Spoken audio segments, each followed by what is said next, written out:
because the media keep on all the time misinterpreting what you've been saying. You said it so many times clearly that Kenya requires a national convention. We want to have a national convention that people of Kenya or their representatives will come together to talk constructively about problems which are facing our country today. Kenya is at a critical juncture. We either move forward or we perish. Because we don't want to perish, we need that conversation.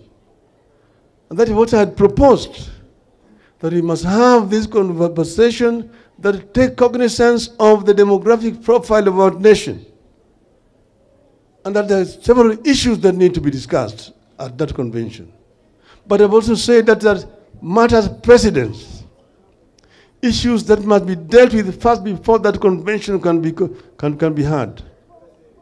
This includes, number one, compensation for the families of the victims of violence last year and this year. Two, paying of all the hospital medical bills of the victims of police violence last year. Number three is a release of all people who have been arrested and are in police custody. Number four is the dropping of all the pending charges which are pending in courts. Number five is the sacking and prosecution of all police officers who have been involved in criminal violence against innocent Kenyans who are actually exercising their rights as enshrined in the Constitution. And then we said that once that has been done, then people will sit down and dialogue. And we've also actually come up with what that dialogue should be about. The issues that have been raised by Gen Zs are not new issues.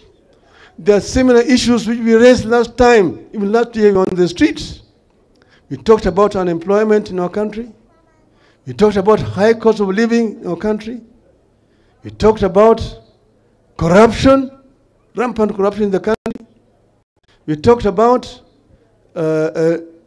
tribalism and ethnicity, discrimination in our country. And then we talked about management of debt in the country. These are critical issues that need to be discussed. But thirdly is the issue of governance. You have a new constitution, but you're not actually following that constitution. There are issues which were pending. Kenyans met at Bomas of Kenya and deliberated for a very, very long time and came up with a very, very progressive constitution. That constitution was bastardized to a certain extent during the so-called Naivasha process. We must go back to the Bomas draft constitution, put it back on the table, and see what needs to be cleaned up so that we can have a progressive constitution.